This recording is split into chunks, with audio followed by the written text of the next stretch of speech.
Saya pernah juga disowani beberapa tokoh dari Mabes Polri. Saya sering bilang, Indonesia, utamanya pejabatnya harus terima kasih sama seluruh rakyat Indonesia. Karena itu aset yang sebenarnya Indonesia ya seluruh rakyat Indonesia. Saya cerita, satu cerita ini hadis sahih di Bukhari, nggak bisa dipertentangkan. Ini hadis sahih di Bukhari di Muslim. Di antara yang diapresiasi Allah itu adalah potensi jahat kita tidak menjadi, tidak kita wujudkan. Kalau seluruh rakyat Indonesia, tidak usah seluruh, seperempat kita ini maling semua. Itu negara miskin kok, karena biayai kita di penjara 2 tahun, 3 tahun. Separuh kita mentalnya membunuh, habis Indonesia. Seperempat saja, sepertiga saja, 1/8 saja punya mental killer, itu habis Indonesia.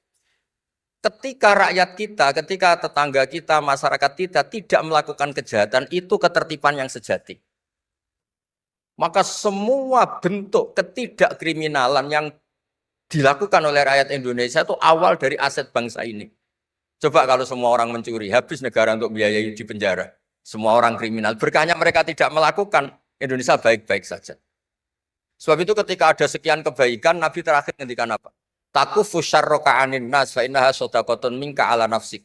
Potensi jahat kamu jangan kamu lakukan, itu sudah menolong peradaban. Para gadis tetap gadis karena nggak diperkosa. Orang yang punya kambing satu tetap punya kambing satu karena nggak dicuri. Orang yang berkarir tidak terhenti karena karakternya nggak dibunuh, tidak dihujat, tidak dihentikan, tidak disetop oleh cibiran, oleh bulian. Maka di antara 7 orang yang dilindungi Allah, fi dzillihi yauma la dzilla illa dzilluh, itu Nabi hanya cerita orang yang nggak jadi.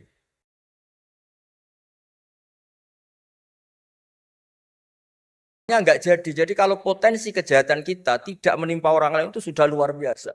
Jangan nunggu berjasa kita dapat penghargaan setelah kita jadi kiai besar, jadi dosen UGM, jadi ini itu.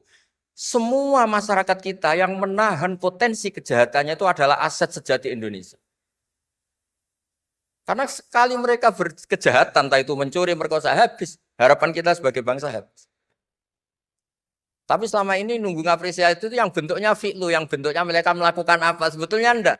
Tidak melakukan kejahatan itu sudah bagian dari kebaikan yang luar biasa.